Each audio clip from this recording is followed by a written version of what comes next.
La deuxième période dans cette Omra s'est passée à Médine, la ville du prophète, salam. Alors, différente, parce que moins bruyante. Médine est beaucoup plus calme, hein, les espaces sont beaucoup plus larges, la Mecque étant une ville montagneuse, assez exiguë en quelque sorte.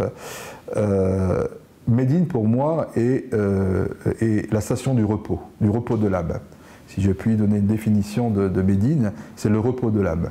Bien sûr, il y a le tombeau du prophète, il y a sa présence spirituelle à travers ce mausolée et aussi sa dépouille.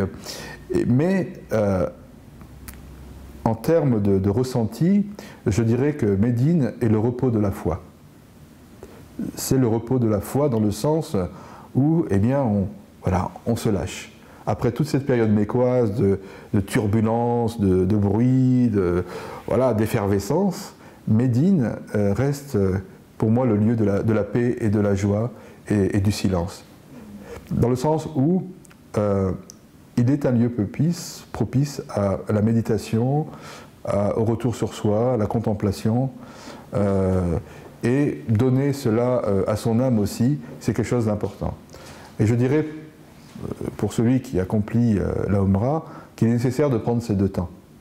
Je dirais, comme moi j'ai pu le faire, c'est-à-dire un temps d'effervescence, comme toute chose qu'on connaît ou qu'on découvre, eh bien, il y a l'effervescence, et après l'effervescence, eh bien, ça tombe un petit peu, et puis on a envie un peu de se reposer.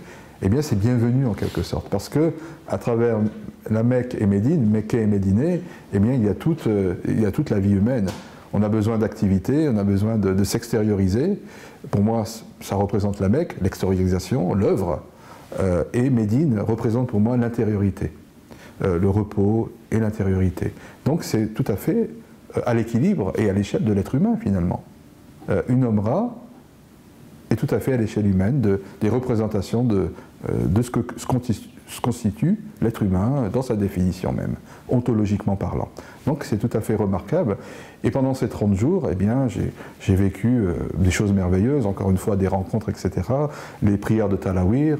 Imaginez-vous les grands récitateurs que l'on connaît à travers les CD, les cassettes, les vidéos, on les entend, et puis c'est tout à fait remarquable.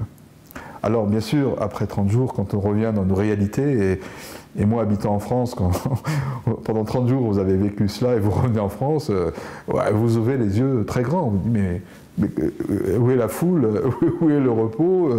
Bien sûr, je suis heureux comme je suis, mais je n'entends plus l'Aden. On cherche l'appel à la prière quelque part, et c'est tout à fait déroutant. Et je pense que tout pèlerin racontera la même chose. Il n'y a pas que moi qui raconte ces choses-là. C'était ma seule expérience, d'ailleurs c'est la seule Omra que j'ai pu faire pour l'instant, et j'espère, Inch'Allah, dans un temps très court, d'accomplir mon Hajj, mon pèlerinage, mon grand pèlerinage, si Allah le permet, et pour vivre d'autres émotions et aussi pour accomplir, et c'est le plus important, un pilier essentiel de notre religion.